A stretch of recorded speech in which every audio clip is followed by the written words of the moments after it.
নমস্কার বন্ধুরা, welcome to Bithi's kitchen. Bithi's কিচেনে সবাইকে আবারও স্বাগত। আজ আমি তোমাদের সাথে শেয়ার করব মুচমুচে পারফেক্ট বেগুনির রেসিপি। অনেক সময় কি হয়, বেগুনি মুচমুচে হয় না বা ফোলে না, কিন্তু আমি যে টিপসগুলো তোমাদের সাথে শেয়ার করব সেইগুলো যদি ফলো করে করা হয় তাহলে একদম পারফেক্ট বেগুনি তৈরি করে নিতে পারবে। অনেকেই খুব ভালো বেগুনি তৈরি করে, কিন্তু যারা একদমই নতুন তাদের জন্যই আজকে শেয়ার করছি। তাহলে দেখে নেওয়া যাক আমি কিভাবে বেগুনিটা তৈরি করব। প্রথমে আমি এখানে বেগুনির জন্য যে ব্যাটারটা তৈরি করব সেটাই দেখাবো। একটা বোল নিয়েছি, তার মধ্যে দিয়ে দিলাম দেখো একটা ছোট 1 বাটি বেসন। এখানে আমি আমার বেগুনের পরিমাণ অনুযায়ী বেসনটা নেব। এখানে 2 বাটি পরিমাণ আমি বেসন নিয়েছি। তারপরে এর মধ্যে আমি দিয়ে দেব 2 টিস্পুন কর্নফ্লাওয়ার। হাতের কাছে যদি কর্নফ্লাওয়ার না থাকে তাহলে কিন্তু কর্নফ্লাওয়ারটা না দিলেও হবে। এবার আমি দিয়ে দেব এর মধ্যে 2 টিস্পুন চালের গুঁড়ো। এবার দিয়ে দেব পরিমাণ মতো লবণ, আর দিয়ে দেব পরিমাণ মতো হলুদ গুঁড়ো, আর দিয়ে দিচ্ছি 1/2 টিস্পুন কাশ্মীরি লঙ্কা গুঁড়ো। এবার আমি দিয়ে দেব 1/2 টিস্পুন কালো জিরে। কালো জিরাটা দিলে এই বেগুনির টেস্ট কিন্তু হয় খুবই সুন্দর। আর দিয়ে দিচ্ছি 1 টিস্পুন পোস্ত। পোস্ত আর কালো জিরে দিলে কিন্তু এই বেগুনির টেস্ট খুবই সুন্দর হয়। আর দিয়ে দিলাম সামান্য একটু চিনি। এবার সমস্ত উপকরণগুলো আমি একটু মিশিয়ে নেব।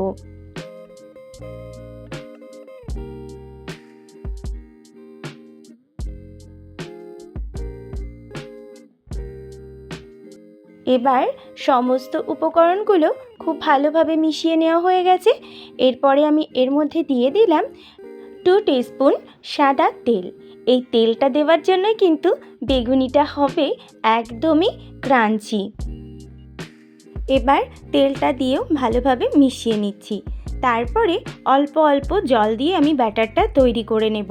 প্রথমেই কিন্তু বেশি জল দেওয়া যাবে না, অল্প অল্প জল দিয়েই কিন্তু ব্যাটারটা তৈরি করতে হবে। প্রথমেই যদি বেশি জল দিয়ে দিই তাহলে ব্যাটারটা একদমই পাতলা হয়ে যাবে। অল্প অল্প জল দিয়ে দিয়ে আমি ব্যাটারটা তৈরি করছি।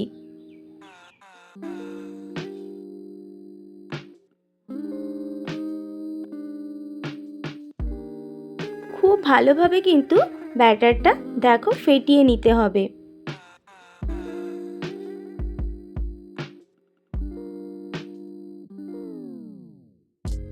ব্যাটারটা আমার রেডি হয়ে গেছে। ঠিক এই রকমই কিন্তু রাখতে হবে, খুব বেশি পাতলাও না আবার খুব বেশি গাঢ়ও না। ঠিক এই রকমই কিন্তু ব্যাটারটা আমি রাখবো। দেখো আমি একটা চামচ দিয়ে তোমাদেরকে দেখিয়ে দিচ্ছি। দেখো চামচের গায়ে যে এরকম ব্যাটারটা লেগে থাকবে, ঠিক এই রকমভাবেই কিন্তু তৈরি করে নিতে হবে। আর ব্যাটারটা আমি 10 মিনিটের জন্য রেখে দেব। এবার আমি বেগুনগুলো কেটে নেব। দেখো এখানে আমি 2টো মিডিয়াম সাইজের বেগুন নিয়েছি। এবার বেগুনগুলো আমি পরিষ্কার করে ধুয়ে নেব। আমি বেগুনগুলো কাটার পরে আর ধোবো না। দেখো বেগুনগুলো আমি ধুয়ে নিচ্ছি।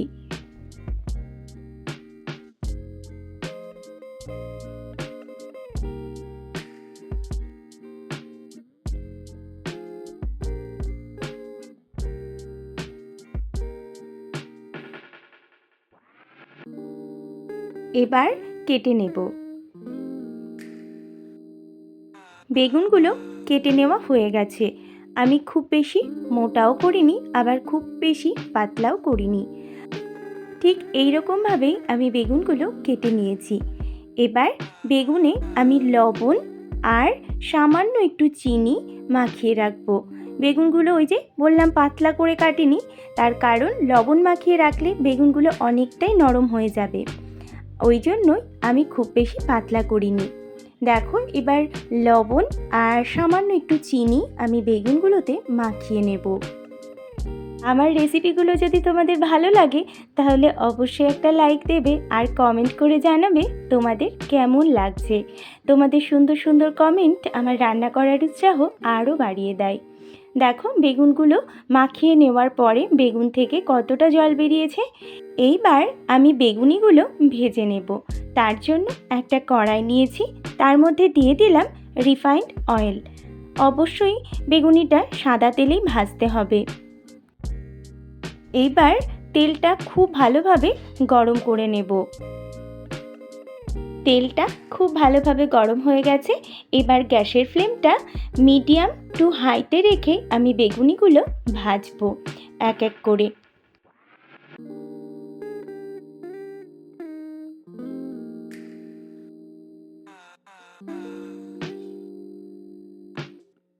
বেগুনগুলো এক এক করে আমি তেলের মধ্যে দিয়ে দিচ্ছি। এই সময় কিন্তু অবশ্যই গ্যাসের ফ্লেমটা মিডিয়াম টু হাইতে রাখতে হবে। দেখো উপর থেকে একটু করে তেল দিয়ে দিচ্ছি, এতে করে বেগুনিগুলো খুব সুন্দরভাবে ফুলবে। দেখো কতটা সুন্দরভাবে ফুলে উঠেছে।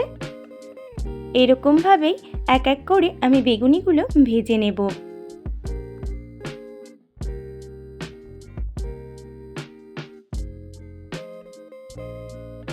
এরকমভাবে দুই পিঠই আমি একটু লালচে করে ভেজে নেব। একই রকমভাবে সব বেগুনিগুলোই আমি আস্তে আস্তে ভেজে নেব। কোনো বন্ধু যদি আমার চ্যানেলে নতুন হয়ে থাকো তাহলে আমার চ্যানেলটা সাবস্ক্রাইব করে নিয়ে পাশে থাকার অনুরোধ করব। আর পাশে থাকা বেল বাটনটা অবশ্যই একবার প্রেস করে দেবে, কারণ আমি যখন চ্যানেলে কোনো নতুন রেসিপি দেব তোমাদের কাছে খুব তাড়াতাড়ি পৌঁছে যাবে। দেখো বেগুনিগুলো দেখতে দেখতে আমার প্রায় সবগুলো ভাজা হয়ে গেছে। ঠিক এই রকম লাল লাল করে কিন্তু বেগুনিগুলো ভাজতে হবে। আমি যে টিপসগুলো তোমাদেরকে বলেছি সেইগুলো ফলো করলেই কিন্তু এই রকম মুচমুচে বেগুনি তৈরি হয়ে যাবে। বেগুনিগুলো আমার সব ভাজা হয়ে গেছে, এবার আমি তুলে নিচ্ছি। দেখো কতটা সুন্দর লাগছে দেখতে, খেতেও কিন্তু হয়েছিল অপূর্ব। এবার সব বেগুনিগুলো আমি একসাথে তুলে নিয়েছি।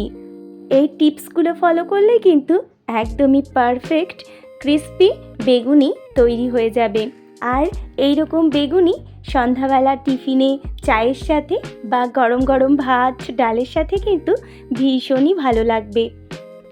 এরকমভাবে যদি বেগুনি তৈরি করো তাহলে কিন্তু অনেকটা সময় ক্রিস্পি থাকবে। দেখো দেখতে কতটা সুন্দর লাগছে, খেতেও কিন্তু হয়েছিল অসাধারণ। তাই বলবো একবার এই টিপসগুলো ফলো করে তোমরাও কিন্তু বাড়িতে বানিয়ে দেখতে পারো। আশা করছি সকলেরই কিন্তু ভীষণ ভালো লাগবে। তাহলে বন্ধুরা আমার আজকের এই রেসিপি যদি তোমাদের ভালো লাগে তাহলে অবশ্যই একটা লাইক দেবে আর কমেন্ট করে জানাবে তোমাদের কেমন লাগলো। আজ তাহলে আসি, আবার হাজির হব অন্য কোনো রেসিপি নিয়ে। ভালো থাকবে, সুস্থ থাকবে, আর আমার সাথে থেকে আমার রেসিপিটা পুরোটা দেখার জন্য সবাইকে অসংখ্য ধন্যবাদ।